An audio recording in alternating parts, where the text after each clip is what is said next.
ইনশাল্লাহ আল্লাহর মধ্যে কোনো ব্যথা নেই। মাঝে টিউমারও ছোটো হয়ে আসে এখনও, কিন্তু একটু ছোটো হয়ে আসছে। তারপরে এখন মাঝে মধ্যে একটু হালকা একটু ব্যথা হয়।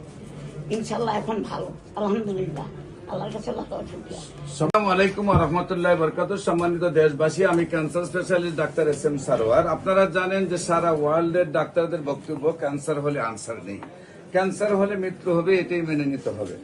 বিশেষ করে বর্তমানে ক্যান্সার, কিডনি, তেলাসমিয়া, এইডস রোগ, এই 4টি রোগের চিকিৎসায় প্রতি মাসে কয়েক লক্ষ টাকা খরচ হয়। কোনো সময় 20 লাখ 30 লাখ টাকা একসাথে লাগে, এমনকি কোটি টাকা খরচ করে রোগীটাও মারা যায়, পরিবারটা ধ্বংস হয়ে যায়। এমনই একজন রোগী, ক্যান্সার রোগী, যিনি বিভিন্ন জায়গায় চিকিৎসা করছেন, সুস্থ হননি। আজকে আমাদের কাছে চিকিৎসা করে সম্পূর্ণরূপে সুস্থ হয়েছেন, সম্পূর্ণ রিপোর্ট ভালো আসছে। আমরা রিপোর্টগুলো আপনাকে কাছে তুলে ধরবো। প্রথমে আমরা ওনার সাথে আপনাকে পরিচয় করে দিই। আপনার নাম কি? আমার নাম সাহারা বানু। আপনার নাম হলো সাহারা বানু। আপনার স্বামীর নাম কি? আমার স্বামীর নাম আবু বকর সিদ্দিক। আপনার স্বামীর নাম হলো আবু বকর সিদ্দিক। আপনার দেশের বাড়ি কোথায়? বিক্রমপুরে। আপনার গ্রামের নাম কি? আমার গ্রামের নাম হলো কৃষ্ণনগর। কৃষ্ণনগর। Post office? বালুচর। বালুচর। থানা? থানা সিরাজি খান। সিরাজি খান। জেলা? জেলা মুন্সিগঞ্জ। মুন্সিগঞ্জ। আপনি ঢাকাতে কোথায় থাকেন? আমি মিরপুরে থাকি।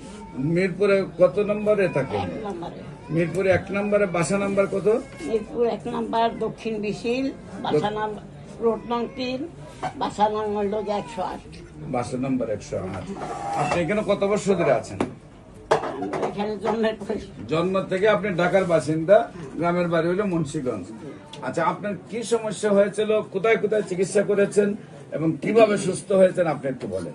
আমি প্রথম যখন বেস্টে পাইলাম, তখন করছিলাম হলো আমাদের এলাকায় হলো এই ডায়াবেটিস হাসপাতাল। ওইখানে করার পরে টিউমার অপারেশন করছে, করার পরে প্রথম ধরা পড়ছে একটা ব্রেস্টের টিউমার। তারপরে আপনার এলাকার ডায়াবেটিস হাসপাতালে গেছেন, সেখানে টেস্ট করার পরে দেখা গেল যে টিউমারটা আপনার অপারেশন করে ফেলছে, ফেলে দিচ্ছে। দেওয়ার পরে বায়োপসি করছে, বায়োপসি করার পরে বলছে আপনার ক্যান্সারের ভাইরাস পাওয়া গেছে। তখন আমাকে আমি আসছি, ওনারা পাঠায় নাকি, আমি আসছি মহাকালী আসার পরে এখানে আমি মহাকালীকে চিকিৎসা করলাম, ভর্তি নিলাম। এখানে আমার অনেকটা সমস্যা ছিল। এখানে হয়তো মনে করেন এই পানি জমে গেছিলো, তখন ওনারা পানিতে বাইর করছে, পানি বাইর করে দিয়ে আরও চিকিৎসা ভালো করে চিকিৎসা করতে বলছে কেমো দেওয়া লাগবে। ঠিক আছে, কেমো দিলাম 4টা কেমো দেওয়ার পরে আর ওনারা বললো কি আবার পরীক্ষা করলাম, বললো যে আরও দিতে হবে। তাহলে আমি বললাম যে স্যার আমি তো এখন সুস্থ, আপনি তারপরে 4টা দিলে মনে হয় ভালো হবে। তা আমি আর স্যার দিই নাকি। তারপরে ঠেলাতেও দিই নাকি, বাড়িতে চলে গেছি। তখন শারীরিকভাবে কি কি অসুবিধা হইতো? তখন শারীরিকভাবে প্রথম বেশি একটু হয় নাই, কয়েকদিন পরে আস্তে আস্তে আস্তে একটু ব্যথা অল্প অল্প ব্যথা। এখন কি ব্যথা করে না, আলহামদুলিল্লাহ। তারপরে 2-3-4 বছর পরে হঠাৎ করে দেখি বগলতলে একটা টিউমার হওয়ার পরে আমি খুব ভয় পাইতেছি। কারণ আমার এক ভাইয়ের ভাতিজা বলছিল, বললাম যে মা এই ঘটনা। তারপর বললো যে আন্টি আপনি তো এখন অপারেশন করা সম্ভব না, আর শারীরিক আপনি অসুস্থ, তাই এখন কী করবেন? আমি বললাম মা আমি তো ফেসবুকে একটা দেখছি হোমিও খাইলে নাকি মনে হয়, আমার মনে হয় যে ক্যান্সার ভালো হয়ে যায়। একজন সারোয়ার, ডক্টর সারোয়ার বলছে একটা কাজ করেন, আপনি ওইখানে যান, ওইখানে যান আর আপনি ওইখানে গিয়ে দেখেন, আল্লাহ ভরসা। তখন আমি আপনার ওই আপনার একটা কি বলে সেটার নাম হলো আলিদের, ওইখানে আমি ফোন দিলাম, বললো যে আচ্ছা ঠিক আছে আসেন। আসার পরে আমি আপনার এখানটা আপনার সাথে আগে কথা হয়েছে, আমার ওই যে ফোনে কথা হয়েছিল। তারপরে আমি ওই যে টিউমার করছিলাম, আশা করছি ওটা আপনাকে দেখাচ্ছি।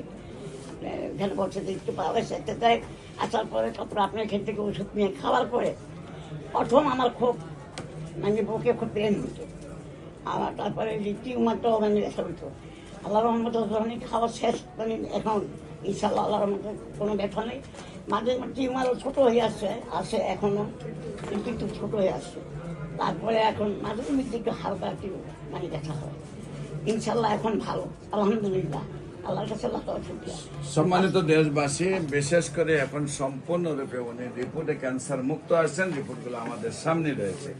আর বিশেষ করে আপনাদেরকে বলবো যে আপনারা যে কোনো সময় ক্যান্সারে আক্রান্ত হলে আপনারা ক্যান্সার গবেষক ডাক্তার এস.এম. সারোয়ার ইউটিউবে সার্চ করলেই 5,500-এর ঊর্ধ্বে ক্যান্সার রোগীর সাক্ষাৎকার পাবেন। তাদের নাম, ঠিকানা, বাড়ি সহ অ্যাড্রেস দেওয়া আছে। আপনার প্রয়োজনে তাদের রিপোর্টগুলো গিয়ে দেখবেন। পাশাপাশি আপনাদেরকে বলবো যে অফিসে যে কোনো সময় আপনারা যদি ভিজিট করেন, যে সব রোগীগুলো সারাদিন ভিজিট করলে আপনারা পাবেন যে সব রোগীরা 2 মাস, 3 মাস, 4 মাস ওষুধ খেয়েছে, তাদের সাক্ষাৎকার নিলে আপনারা দেখবেন যে সেই সব রোগীরা সুস্থ আছে। বিশেষ করে ক্যান্সার, কিডনি, থ্যালাসেমিয়া, এইডস রোগ, এই 4টি রোগ আর মরণ বিধি নয়। 4টি রোগী সুন্দরভাবে সুস্থ হয়। বিশেষ করে আমি রোগীদেরকে জাতীয় মসজিদ বাইতুল মুকাররমের উত্তর গেট, মেইন গেট, আল্লাহ লেখা বরাবর, বাইতুল ভিউ, লিফটের 11, পুরানা পল্টন, শনি রবি সোম সকাল 10টা থেকে বিকাল 5টা পর্যন্ত, এবং হবিগঞ্জে রোগীদেরকে Habiganj bus stand, popular general হাসপাতাল, মঙ্গল, বুধ, বৃহস্পতি সকাল 10টা থেকে বিকাল 5টা পর্যন্ত। আপনাদের সবাইকে আমাদের অফিস ভিজিট করার জন্য আমন্ত্রণ জানিয়ে যে কোনো প্রয়োজনে স্ক্রিনে দেওয়া নম্বরে যোগাযোগ করার জন্য আহ্বান জানিয়ে শেষ করছি। সবাইকে ধন্যবাদ। আসসালামু আলাইকুম ওয়া রাহমাতুল্লাহি ওয়া বারাকাতুহু।